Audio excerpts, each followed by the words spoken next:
सच में उस रात को क्या की गूंज, हिरनों की मौत, 4 एफआईआर और होटल के मालिक से उनकी कुछ कहासुनी हो, होटल के मालिक की लड़की से सलमान खान का हिरन शिकार केस एक बार फिर लोगों के बीच में चर्चा का केंद्र बना हुआ है। दोस्तों, एक गोली चलती है अपार्टमेंट गैलेक्सी के बाहर और हड़कंप मच जाता है। एक्टर सलमान खान को जान से मारने की धमकी गैंगस्टर लॉरेंस बिश्नोई, जो काले हिरन का संरक्षण करने वाले विशेष समुदाय से आता है और सोशल मीडिया के माध्यम से कहता है कि वह बिश्नोइयों के प्रति अपनी निष्ठा और वन्य जीवों के प्रति अपने लगाव के सलमान खान को धमकी दे रहा है और वह सलमान को जब तक माफ नहीं करेगा, जब तक सलमान खान माफी ना मांग ले, नहीं तो उसे इसका परिणाम भुगतना पड़ेगा। क्या सच में लॉरेंस बिश्नोई का कोई लेना देना है वन्य जीवों से, या वह सिर्फ अपने आप को मीडिया में बनाए रखने और वह दहशत फैलाने के लिए ऐसा कर रहा है? दोस्तों, यह घटना कोई नई नहीं है। 2018 में कोर्ट के बाहर बिश्नोई ने खुलेआम कहा था, अगर सलमान खान को अदालत से सजा नहीं होती है तो उसका गैंग सलमान को अपने तरीके से सजा देगा।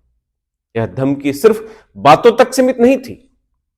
इसके बाद सलमान की सुरक्षा बढ़ा दी गई और मुंबई पुलिस भी सतर्क हो गई। लॉरेंस बिश्नोई की धमकियों ने सलमान की जिंदगी में एक नई दहशत ला दी। बिश्नोई गैंग ने कथित तौर पर हमला करने की साजिश रची।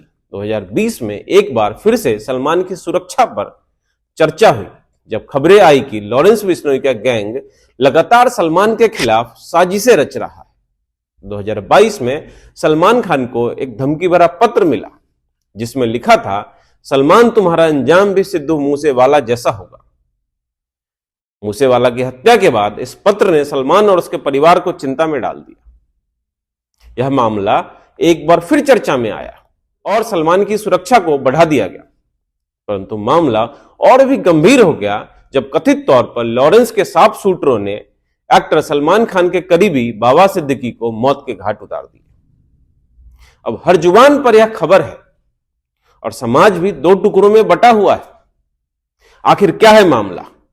आइए जानते हैं सच में उस रात को क्या हुआ था। नमस्कार दोस्तों, मैं हूं उज्जवल कुमार और आप देख रहे हैं थोड़ा भारत थोड़ा इंडिया। एक ऐसा विवाद जो हर गुजरते साल के साथ और भी उलझता चला गया। एक रात जोधपुर के रेगिस्तानी सन्नाटों में गोलियों की गूंज, हिरनों की मौत और इसके बाद जो शुरू हुआ वह सालों तक लंबा केस। एक ऐसा केस जिसमें सलमान खान से लेकर गैंगस्टर लॉरेंस बिश्नोई तक के नाम जुड़े और शामिल हो, और कोर्ट से लेकर जेल तक की बहस ने इसे सबसे चर्चित मामलों में से एक बना दिया। 1998 की उस रात से लेकर धमकियों और जेल तक का यह सफर मानो किसी थ्रिलर फिल्म का हिस्सा हो। आइए जाने इस कहानी को विस्तार से। अक्टूबर 1, 1998, एक सन्नाटे को चीरती हुई रात। यह अक्टूबर 1998 का मामला है, जब बॉलीवुड सुपरस्टार सलमान खान अपने सहकर्मी सैफ अली खान, तब्बू, सोनाली बेंद्रे और नीलम के साथ सूरज बड़त्याज्या की बहुचर्चित फिल्म हम साथ साथ है की शूटिंग के लिए जोधपुर आए हुए थे। राजस्थान के खूबसूरत जोधपुर शहर के पास काकानी गांव के रेगिस्तान में इस फिल्म की शूटिंग चल रही थी। 1 अक्टूबर की रात हवा में अजीब सी खामोशी थी। इस सन्नाटे को तोड़ते हुए अचानक एक गोली की आवाज गूंज उठी। आरोप है कि उस समय सलमान खान ने अपने साथियों के साथ मिलकर 2 काले हिरन का शिकार किया। ग्रामीणों ने इस गोली की आवाज सुनते ही सतर्क होकर पुलिस को सूचना दी। शिकार हुए हिरनों को जब स्थानीय लोगों ने देखा तो उनमें गुस्से की लहर दौड़ पड़ी। बिश्नोई समुदाय, जो वन्य जीवों की सुरक्षा के लिए जाना जाता है, ने तुरंत इस घटना का विरोध किया और पुलिस और वन विभाग में इसकी शिकायत दर्ज कराई। उसी समय से इस घटना का काले हिरन केस के रूप में जाना जाता है। बात शिकायत, सबूत और गिरफ्तारी की करें तो जांच अधिकारी ललित बोहरा ने जल्द ही सलमान और उसके सह कलाकारों पर अवैध शिकार का मामला दर्ज किया। उस समय सलमान के खिलाफ आरोप लगाए गए कि उन्होंने वन्य संरक्षण अधिनियम 1972 के प्रावधानों का उल्लंघन किया है। साथ ही इस मामले में आरोप लगे कि सलमान के पास अवैध हथियार भी थे जिनका लाइसेंस समाप्त हो चुका था, इसलिए उनके खिलाफ आर्म्स एक्ट में भी मामला दर्ज हुआ। कुल 4 एफआईआर दर्ज होती है, 3 शिकार के मामले में, एक आर्म्स एक्ट के मामले में। 26-27 सितंबर 1998 को 2 चिंकारा मारने के लिए, 28-29 सितंबर 1998 को 1 ब्लैक बग मारने के लिए, 2 अक्टूबर 1998 को 2 ब्लैक बग मारने के लिए, और चौथा केस आर्म्स एक्ट में दर्ज होता है। 2 अक्टूबर 1998 को अगले ही दिन पुलिस और वन विभाग की टीम ने सलमान, सैफ अली खान, नीलम और तब्बू के खिलाफ कानूनी कार्रवाई शुरू कर दी। सलमान को पूछताछ के लिए बुलाया गया और कुछ समय हिरासत में रखा भी गया। सलमान ने खुद को निर्दोष बताते हुए इस आरोप का खंडन किया, लेकिन काले हिरन के अवैध शिकार के सबूत धीरे धीरे जुटाए जाने लगे। कई गवाहों ने सलमान खान और उनकी सह कलाकारों को शिकार के दौरान घटनास्थल पर देखा था। इनमें से कुछ प्रमुख गवाह हैं। पूनम चंद जो उसी गांव का निवासी है, उसने सलमान खान के खिलाफ सबसे पहला बयान दिया। पूनम चंद का कहना था कि उन्होंने सलमान खान को उस रात जीप चलाते हुए देखा था और एक गोली की आवाज भी सुनी थी। उसका बयान पूरे केस को एक मजबूत आधार बना, लेकिन आगे चलकर उन्होंने कोर्ट में अपना बयान बदल दिया, जिससे केस और भी जटिल हो गया। दूसरी गवाही चोगाराम भी ककानी गांव का ही निवासी है और इस मामले में वह भी प्रमुख गवाह था। उसने कहा कि उसे फिल्म स्टार की जीप से हिरन का पीछा करते हुए देखा। चोगाराम के बयान ने भी इस केस को एक ठोस सबूत के रूप में काम किया, लेकिन बरसों की सुनवाई में उनके बयान में भी विरोधाभास आने लगे। उन्होंने आज तक को दिए एक बयान में बताया कि घटना हुई थी, पर सालों बीत गए और बीमारी की वजह से अब उनके याददाश्त भी पहले जैसे नहीं रही। तीसरे गवाह थे मगन खाखा। इनकी गवाही ने यह दावा किया कि गोली चलने की आवाज उन्होंने सुनी और शिकार के बाद वहां सलमान को देखा, लेकिन समय के साथ उन्होंने भी अपने बयान को कमजोर कर दिया। चौथे लाल सिंह बिश्नोई समाज से संबंधित लाल सिंह ने सलमान खान के खिलाफ गवाही दी और बिश्नोई समुदाय का समर्थन किया। उन्होंने शिकार के आरोप को लेकर सलमान के खिलाफ गंभीर दावे किए, जिससे अदालत में केस का आधार मजबूत हुआ।